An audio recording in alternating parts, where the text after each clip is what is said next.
Jean chapitre 6. Le verset 35. Jésus lui dit: je suis le pain de vie.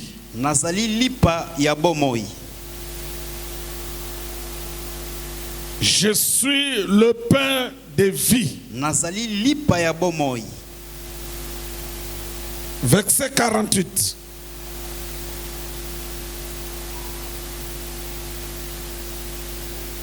Je suis le pain de vie. Vos pères ont mangé de la manne dans le désert et ils sont morts. C'est ici le pain qui descend du ciel, afin que celui qui en mange ne meure point.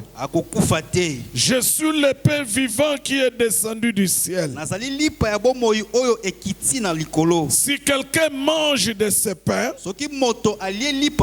il vivra éternellement. Et le pain que je donnerai, c'est ma chair que je donnerai pour la vie du monde. Là-dessus, les Juifs discutaient entre eux, disant: comment peut-il nous donner sa chair à manger? Jésus leur dit: en vérité, je vous le dis, si vous ne mangez la chair du Fils de l'homme, et si vous ne buvez son sang, vous n'avez point la vie en vous-même. Celui qui mange ma chair et qui boit mon sang a la vie éternelle, et je le ressusciterai au dernier jour. Car ma chair est vraiment une nourriture et mon sang est vraiment un breuvage. Oui, on peut nous lire Matthieu 4, verset 4. Jésus répondit: il est écrit, l'homme ne vivra pas de pain seulement, mais de toute parole qui sort de la bouche de Dieu. L'homme ne vivra pas de pain seulement,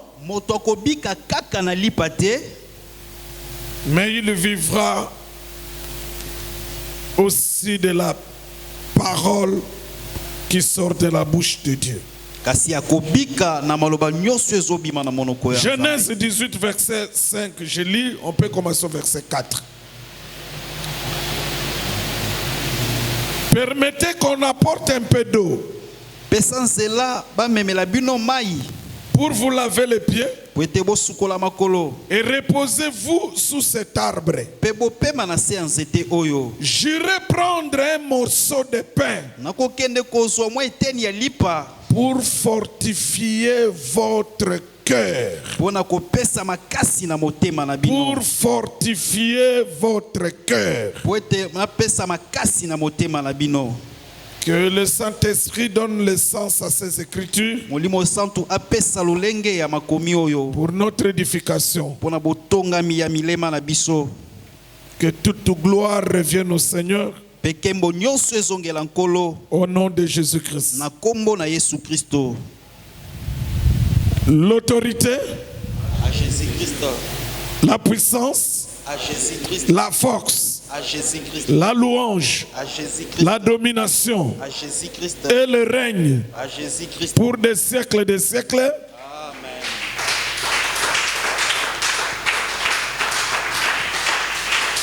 Que la paix du Seigneur soit avec vous. Nous sommes en train de vous expliquer les noms et les titres.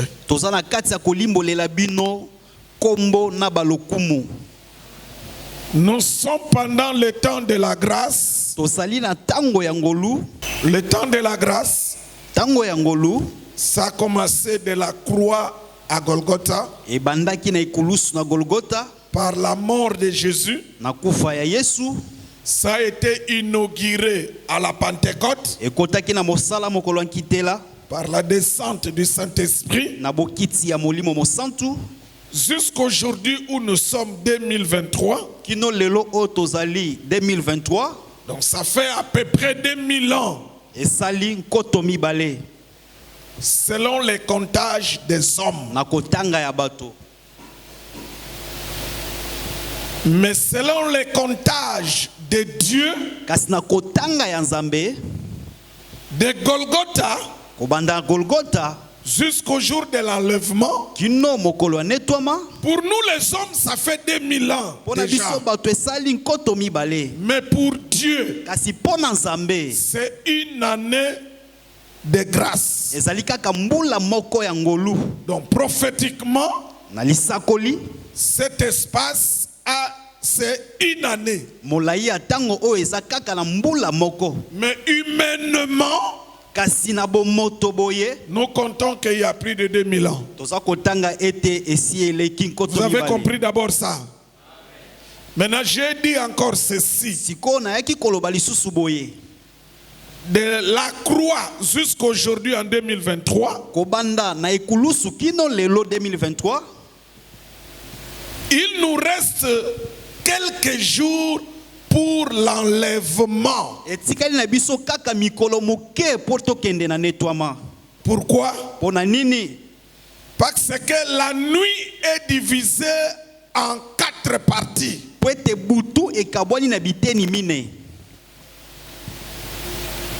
Donc, l'absence du soleil, c'est ce qu'on appelle la nuit. Maintenant, quand il n'y a pas de soleil, cet espace où il n'y a pas de soleil, c'est divisé en 4. Il y a le soir. Le soir, c'est-à-dire le soleil vient de c'est quoi? C'est ça le soir. C'est la première partie. La deuxième partie, c'est le milieu de la nuit. Au milieu de la nuit, les gens dorment profondément. Souvenez-vous de la parabole des 10 vierges. On avait crié au milieu de la nuit, voici l'époux. C'était au milieu de la nuit. Deuxième étape, milieu de la nuit. Troisième partie, c'est le chant du coq. Souvenez-vous que Pierre, quand les coqs avaient chanté, il s'est souvenu que Jésus lui avait dit que tu vas me renier 3 fois.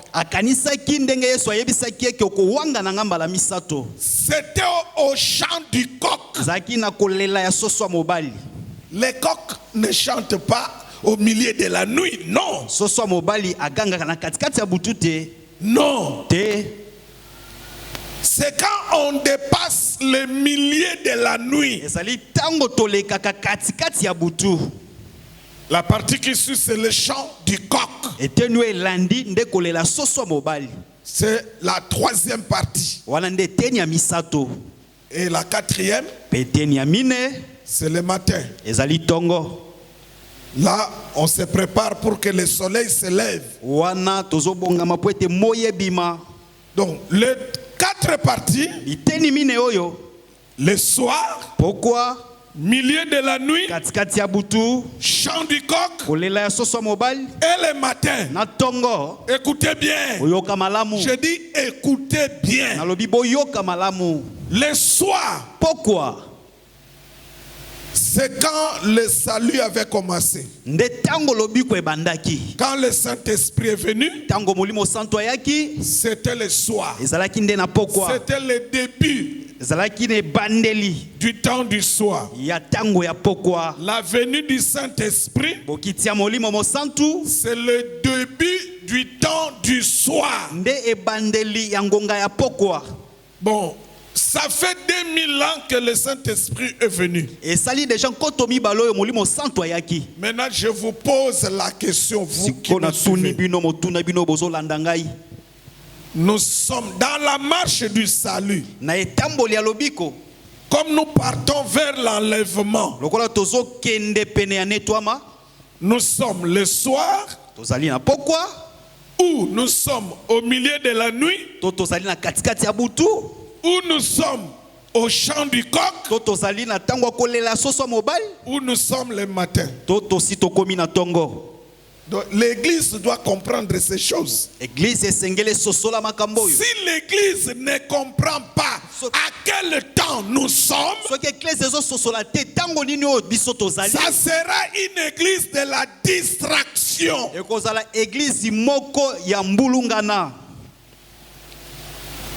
Je reprends. Si l'église, si les chrétiens ne savent pas à quel temps où nous sommes pendant la nuit, si l'église ne sait pas le temps, ça sera une église de la distraction. Je vous dis la vérité. Or, entre le peuple et les ministres de la parole, qui doivent bien discerner le temps, c'est le peuple ou ce sont les ministres? Les ministres. Or, Jésus a dit, le serviteur fidèle et prudent, c'est celui qui apporte la nourriture au temps convenable. Nous ne pouvons pas prêcher en désordre. Un vrai serviteur de Dieu, je répète, un vrai serviteur de Dieu, il n'apporte jamais la parole à l'église en désordre.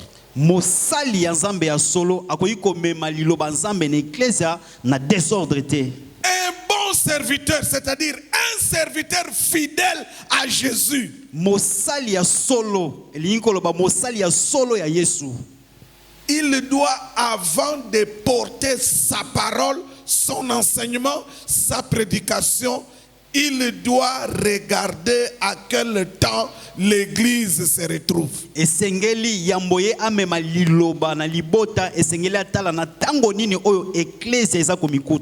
Mes frères et sœurs, il y a le soir, il y a au milieu de la nuit, il y a le chant du coq, il y a le matin.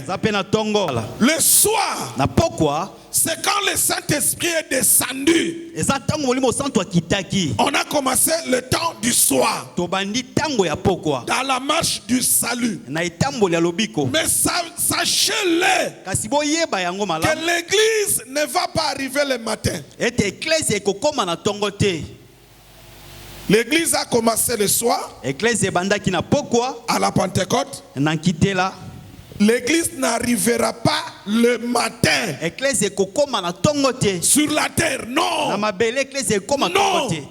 C'est-à-dire, il reste à l'église combien de temps? 2 temps. Lesquels? Le milieu de la nuit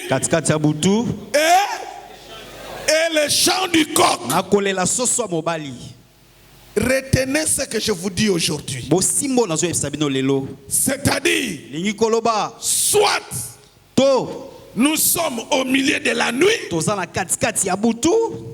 si nous ratons l'enlèvement au milieu de la nuit, on ne va pas rater l'enlèvement au chant du coq. Amen. Ça ne va pas rater. Or, l'apôtre Paul dit ceci. Les temps sont avancés. Tango esi epusani. Église. Ecclesia. Église. Ecclesia. Nous ne sommes plus les soirs. Tozali susu na pokwa te. Non. Te. On ne va pas arriver le matin. Tokokoma pe na tongo te. Non. Te.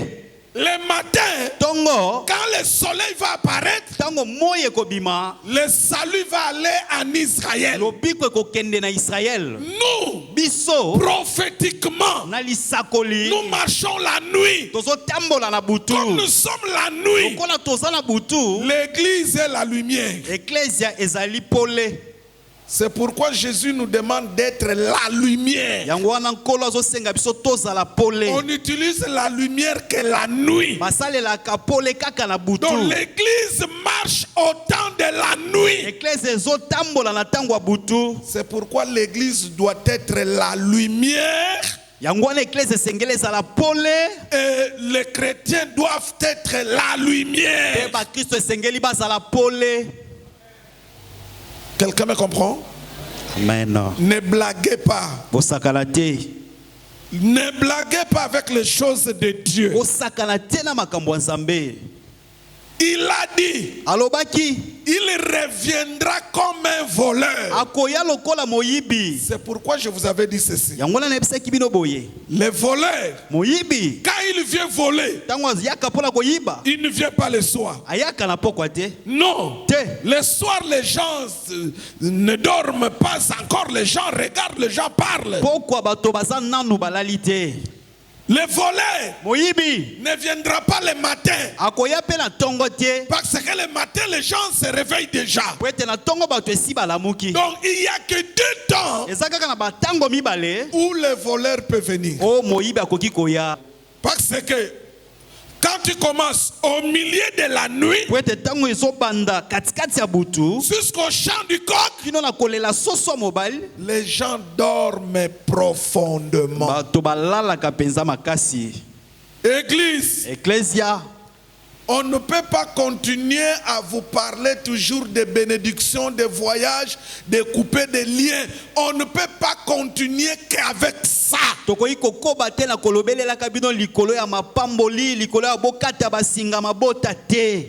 temps sont mauvais. Il reviendra comme un voleur. Et ça sera en un clin d'œil. À la vitesse du clin d'œil. Tout restera.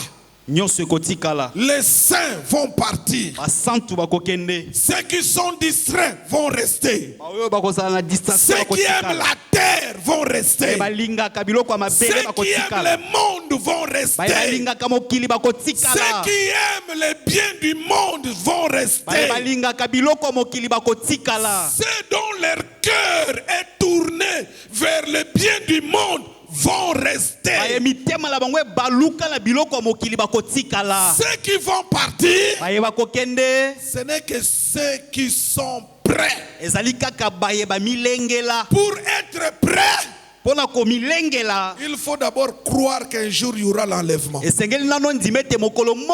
être prêt, tu dois d'abord croire qu'un jour l'enlèvement aura lieu.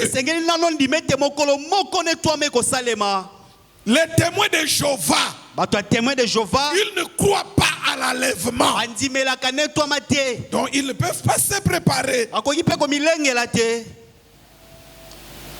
Mais nous, dans les églises de réveil, nous dans les assemblées des saints, nous croyons à l'enlèvement. Nous croyons à l'enlèvement.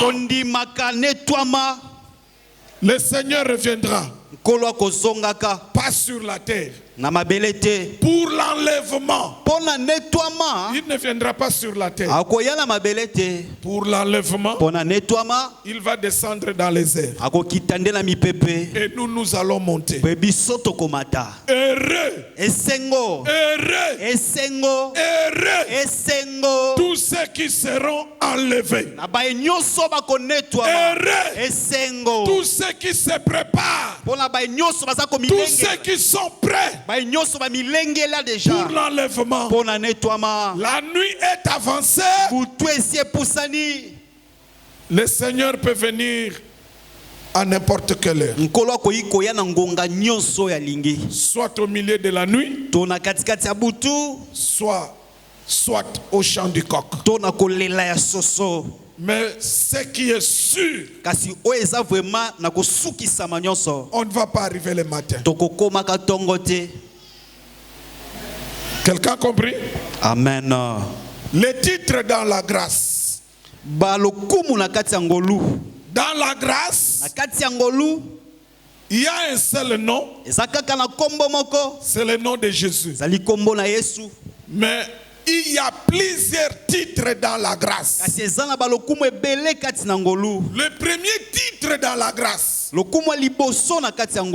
les chrétiens doivent utiliser chaque jour dans leur bouche, c'est l'agneau de Dieu. L'agneau de Dieu. Ce titre-là, écoutez bien ce que je vais vous dire. Le titre agneau de Dieu est plus que Jéhovah Sabaoth. Est plus que Jéhovah Shammah. Est plus que Jéhovah Jireh. Le titre agneau de Dieu est plus que Jéhovah Nissi. Et plus que Jéhovah Sabaoth. Au lieu de dire Jéhovah Sabaoth, au lieu de dire Jéhovah Nissi, au lieu de dire Jéhovah Shammah, dites l'agneau de Dieu.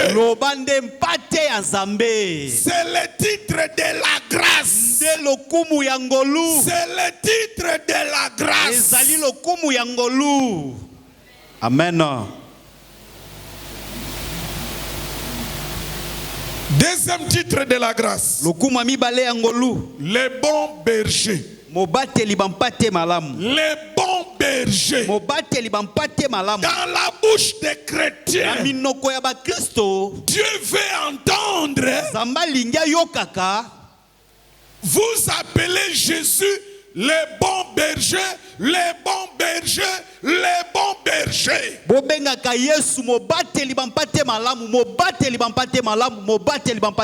Le titre, les bons bergers, est plus que Jéhovah Sabaoth. Est plus que Jéhovah Shammah. Est plus que Jéhovah Tsidkenu. Est plus que Jéhovah El-Elyon. Le titre du bon berger, c'est le titre de la grâce. Pourquoi? Parce que dans le titre les bons bergers, il a donné sa vie et il marche devant le troupeau. Avec El-Elyon, El-Elyon ne marche pas devant le troupeau.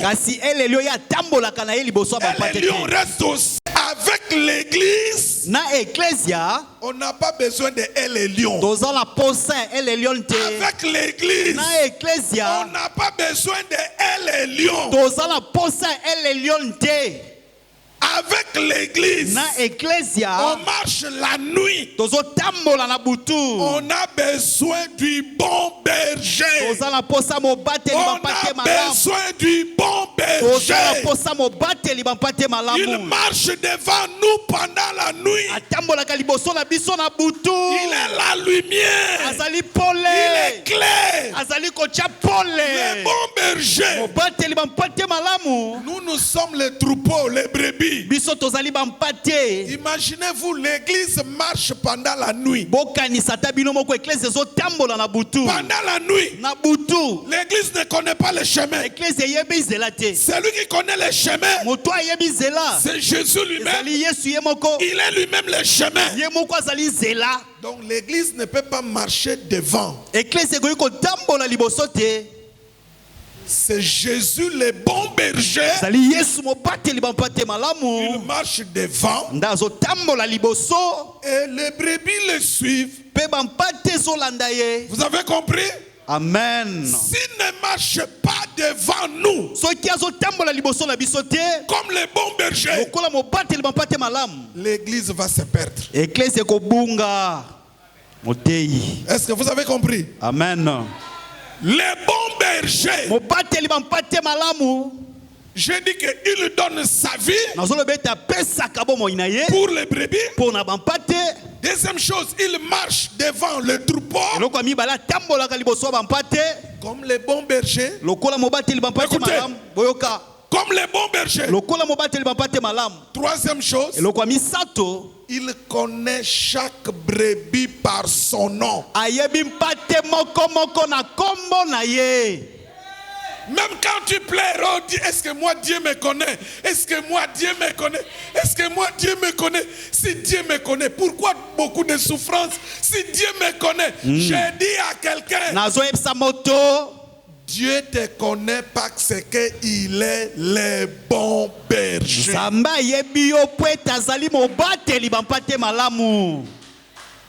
Et aujourd'hui, on va voir le pain de vie.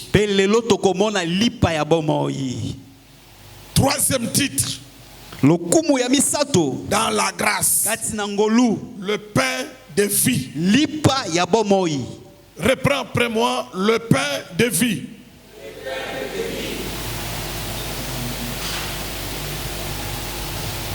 Jésus est le pain de vie. Il porte le titre de pain de vie. Pendant la grâce. Pourquoi ce titre de pain de vie? Amen, amen. Amen. Vous voulez écouter ça? Un jour, Dieu a quitté le ciel.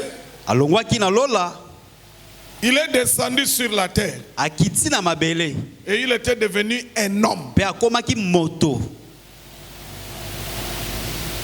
Et en marchant, il avait à côté de lui deux autres personnes qui étaient des anges, en forme aussi des hommes.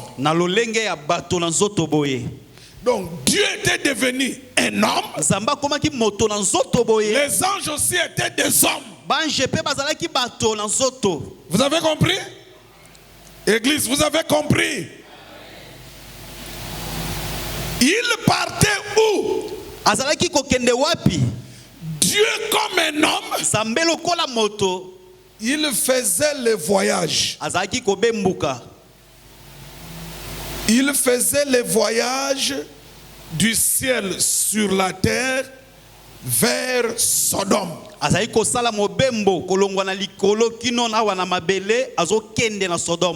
Donc, ce jour-là, quand Dieu est devenu un homme, c'était pour faire un voyage. Donc Dieu était voyageur sur la terre. Il voyageait pour Sodome.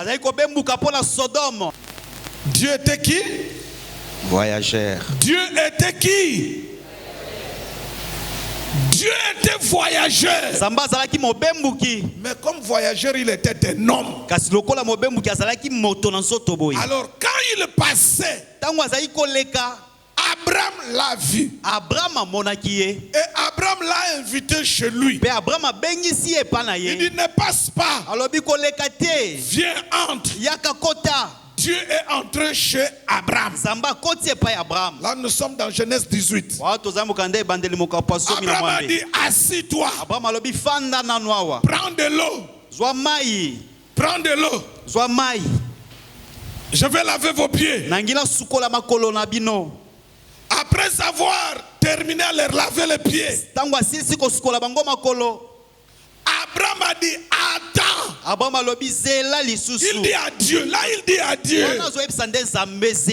Il dit aux voyageurs, attendez. Je vais prendre un pain. Je viens vous donner. Pourquoi? Pour que vous puissiez fortifier votre cœur. Église, vous comprenez? On apporte le pain pour qui? Pour les voyageurs. Donc le pain, c'est la nourriture qui fortifie les cœurs des voyageurs. Vous avez compris? Le pain, c'est la nourriture qui fortifie le cœur des voyageurs. Deuxième exemple. Israël est sorti de l'Égypte. En voyage vers Canaan. Arrivé dans le désert. Dieu leur donne le pain comme nourriture pendant les voyages. Vous avez compris? Est-ce que vous comprenez les choses dont je suis en train de dire? Donc nous comprenons que le pain est la nourriture pour les voyageurs. Or la parole dit, nous sommes des voyageurs sur la terre. Nous sommes des voyageurs sur la terre. Regardez. Le pain physique. Le pain physique fabriqué dans la boulangerie. Fabriqué par les mains d'hommes. C'est ce que Abraham a donné à Dieu. Vous êtes avec moi? Maintenant, Israël a mangé le pain, mais venu d'en haut. Troisième exemple. Élie, quand il fouillait Jézabel, il devrait faire un voyage de 40 jours en marchant pendant 40 jours. Mais pour donner la force de marcher pendant 40 jours à Élie,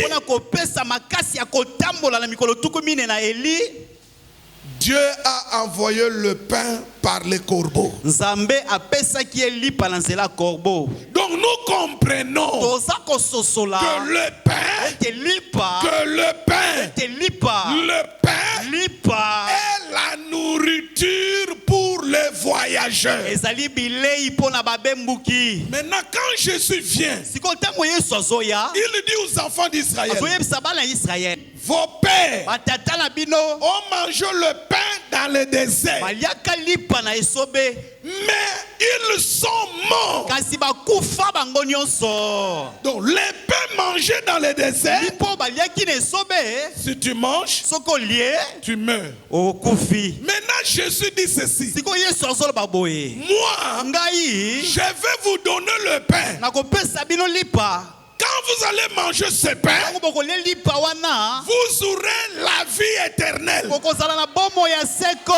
Maintenant, cette vie éternelle, ça va vous donner la force de voyager. Est-ce que vous me comprenez? Amen. Lorsque le corbeau donne le pain à Élie, C'était pour le voyage de la terre.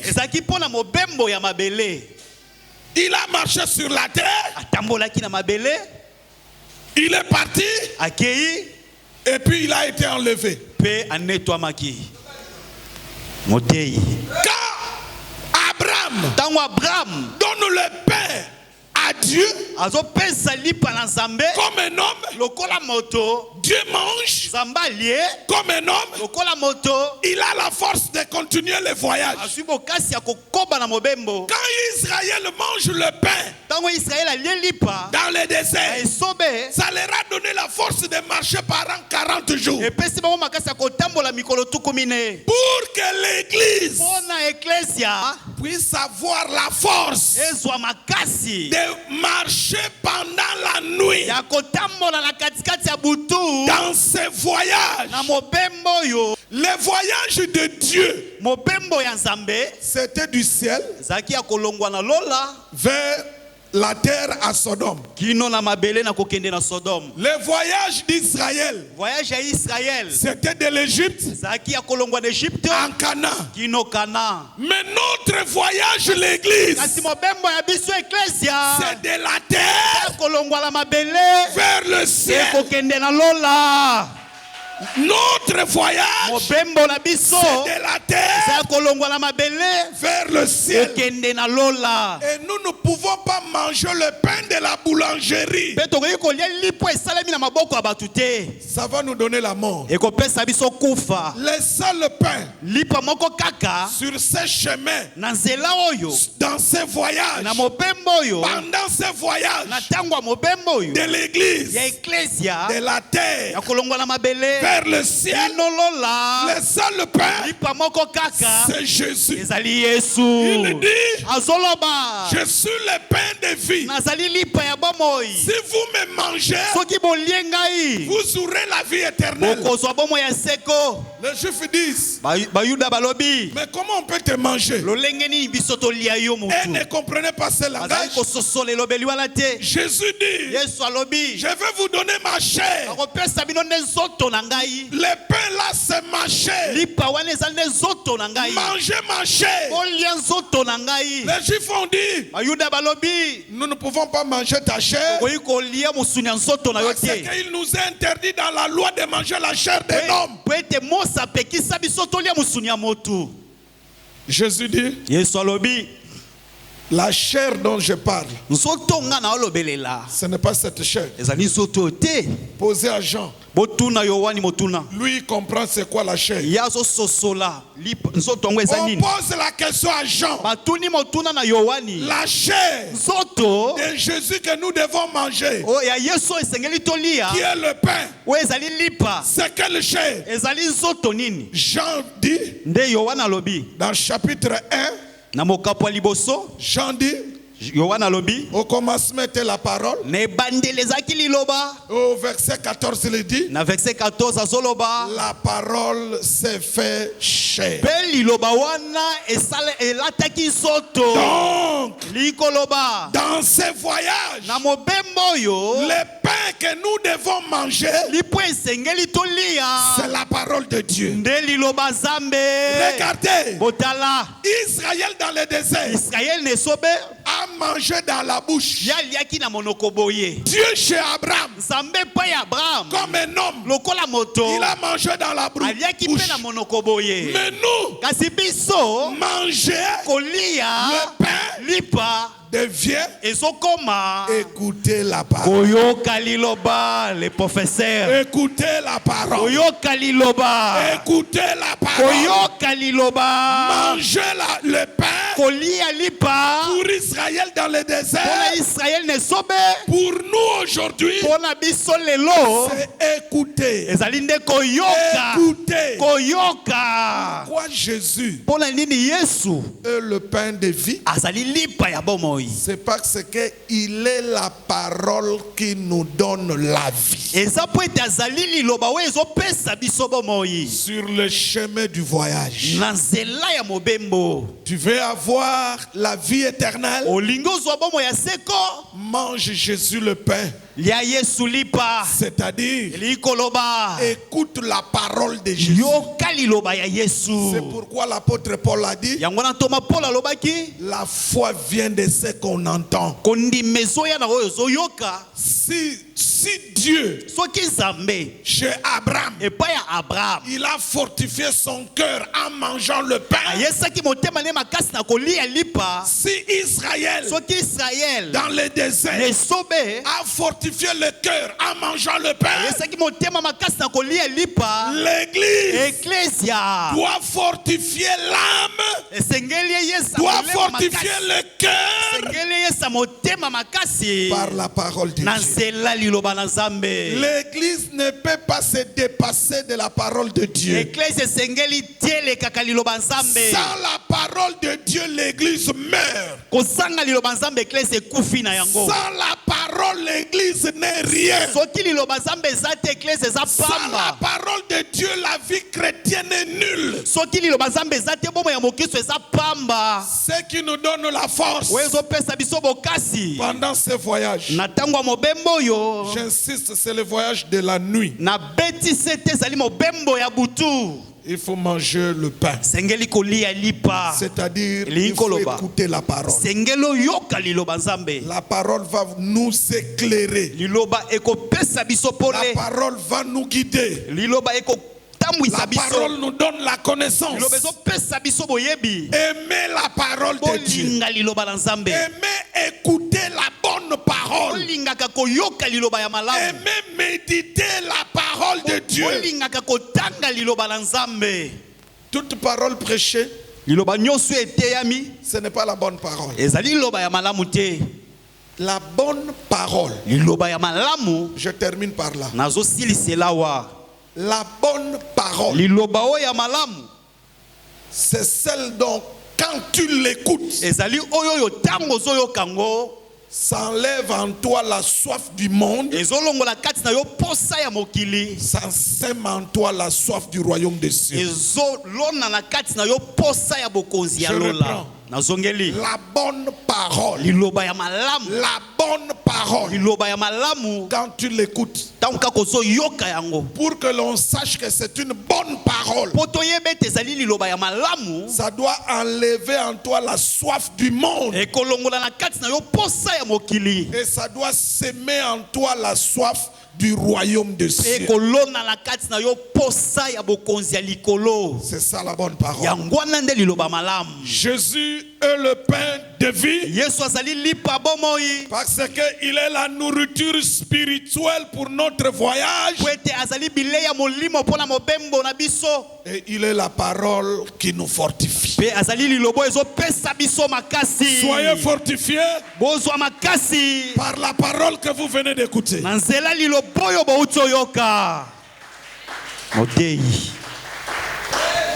Que Dieu bénisse sa parole.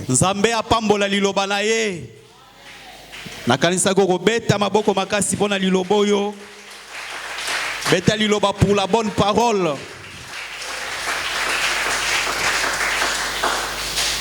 Tu as un problème qui te dérange. Jean a dit, au commencement était la parole. La parole était avec Dieu, la parole était Dieu. Tout a été créé par la parole. Demande maintenant à Dieu que sa parole appelle Jésus maintenant le pain de vie. C'est-à-dire la parole. Dit, la parole a le pouvoir de créer là où il n'y a rien. Crée quelque chose dans ma vie. Crée quelque chose dans ma famille. Crée quelque chose dans mon église. Afin que nous puissions te glorifier. Fais cette petite demande à Dieu.